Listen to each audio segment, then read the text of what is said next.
Welcome back. So now let's talk about how we can clone DNA outside of a living cell. And so the process of cloning DNA outside of a living cell is called PCR, or polymerase chain reaction. This was dreamt up by Dr. Carrie Mullis. Wow, that didn't work. And that's not the correct spelling for his name. Mullis.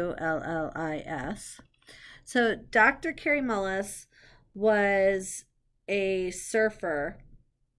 So he was a biochemist, but in free time he did go surfing, and he was out catching some waves. He was doing some drugs.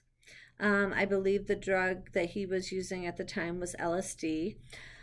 I cannot be 100% certain on that.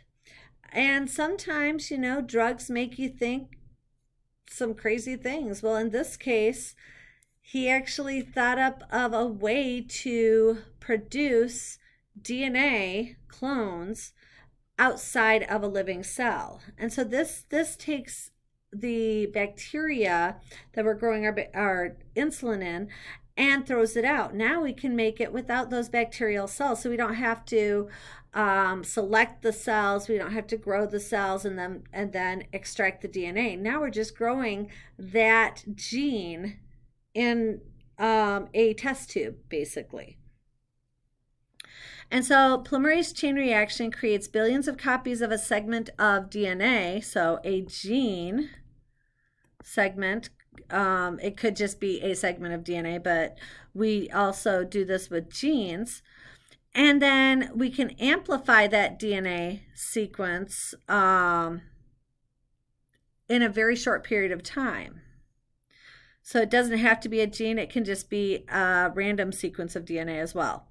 So what we're going to use for this process, we're going to have to use DNA polymerase. The DNA polymerase that we use comes from a special bacterial species known as Thermus aquaticus.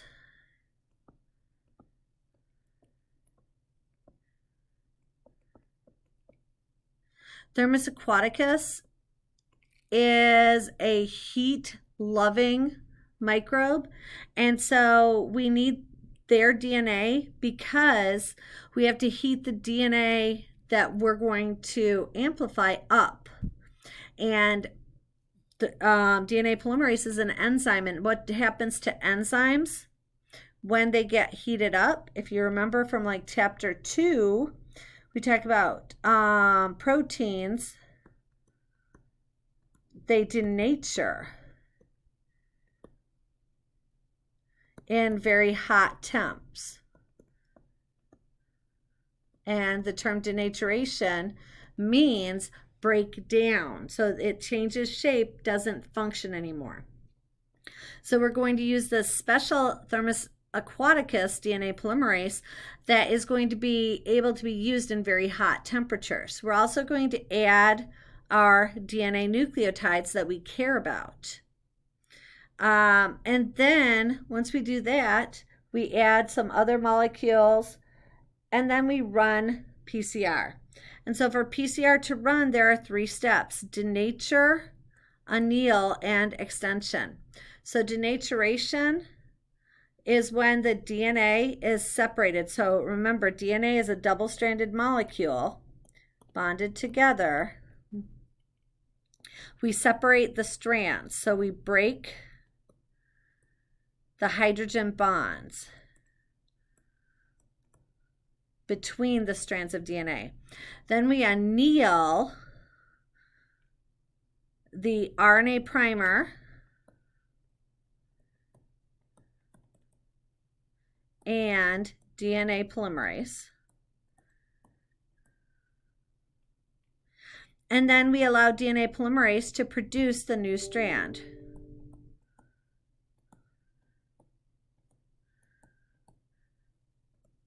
So those are the 3 steps of PCR. And so we start with one single strand, or one single copy, I'll say, of DNA. In this case, there's one copy of double-stranded DNA right there, okay? So we go through our first PCR cycle and we still have the original DNA, the blue, but now we produce new DNA as well. So now we start out with 2, we have 4 at the end. Then we go again and we produce again new DNA from all of the old DNA strands. So we have the originals here and here. We have these ones have transferred over, so these are also considered old. And now we have this green color is the new strands, new. So we go from 2 to 4 to 8. And this will just keep going and going and going. So we are doubling the amount of DNA each time, which ends up causing us to produce a lot of copies in a very short period of time. So one cycle can take, 5 to 6 minutes or less.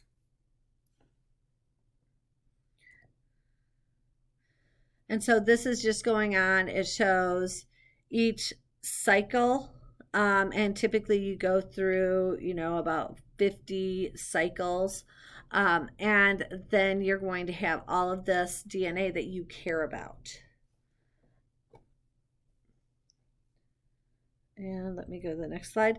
And so what do we do with this DNA? Once we have it, we then can use the information, use the DNA that we have just produced, and we can analyze different characteristics. We can run tests on it in hospital. We can look for if a patient has a specific gene for a specific disease, or if a parent is actually, or if a person is the parent of some child. So those are things we can do. And so oftentimes when we're cloning DNA, we're cloning regions of DNA that we call short tandem repeats. This allows us to profile individuals. And so here's an example of a short tandem repeat, GATA, GATA, GATA. So that's a short tandem repeat. And it's going to occur in regions of DNA that don't code for proteins. So those introns that you remember from last chapter, we talked about introns. Different individuals will have different numbers of these short tandem repeats. And so that will allow us to separate people based on the nucleotides that we have. So at any given site, if we're looking at just a random area within a random chromosome, and we say, okay, what is the probability of having a G, A? Let's just do those 2 letters, okay? The probability of having a G at any given region is 1 out of 4 because there's 4 nucleotides, right? And again, the probability of having an A is also 1 out of 4. So if we want to know the probability of having a GA at some region, we multiply those together. And so the probability in this case of having a GA at some region in our chromosome, we would have a 1 in 16 probability, okay? So that's, 1 out of every 16 individuals is going to have a G and an A in that region. What scientists do, DNA profilers do, is they look at 13 different regions and they look for short tandem repeats of 4 or more nucleotides. So when we do 4 nucleotides, now we have 1 over 4 times 1 over 4 times 1 over 4 times 1 over 4. And that's going to give us 1 over 256. So that means 1 out of 256 individuals will have that short tandem repeat in that specific region. But if we look at 13 different areas, for that same exact set of sequence, then we're going to have less than 1 in over a trillion individuals. And there are not that many humans on Earth at this point. Therefore, when you do this and you look at the 13 different regions, you're going to be guaranteed that you can identify a person.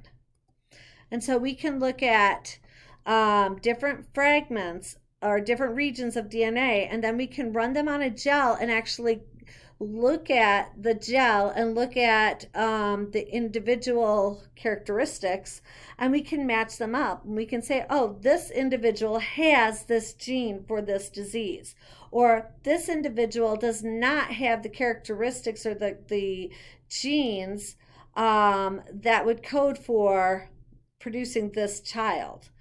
And so let me look at what that shows.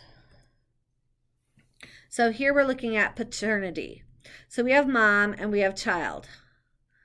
Everywhere that we see these purple lines in the child, we get them from mom. So mom has the thing right here. Mom has this, mom has this, mom has this, mom has this. So now, and oh, mom, well, that doesn't count because the baby doesn't have that.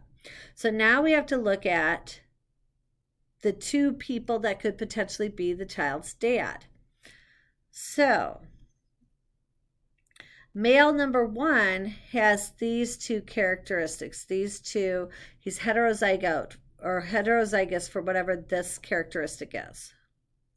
And if you look, the child also is. Here we have another match, homozygous, homozygous for this characteristic. And then we have another homozygous, homozygous. Okay. Down here, heterozygous, heterozygous. Now this one also is heterozygous, so potentially you could say that one, but these all match male 1, so male 1 is likely the father of this child. So we do this at crime scenes where we have some DNA. So maybe this is DNA from the killer. And then we have 2 suspects. And we look to see which suspect is likely to have or was likely at that crime scene. So when you do this, we see that suspect B and this DNA here match, which means that suspect B could definitely have been at the crime scene and left that DNA. What this does is it excludes suspect A. It doesn't, and it includes suspect B. It does not tell you that suspect B is the criminal. You have to go through a court of law because remember, you are innocent until proven guilty in this world. So we're going to stop here and we'll get into biotechnology products, specifically transgenic organisms, in our next video. Bye.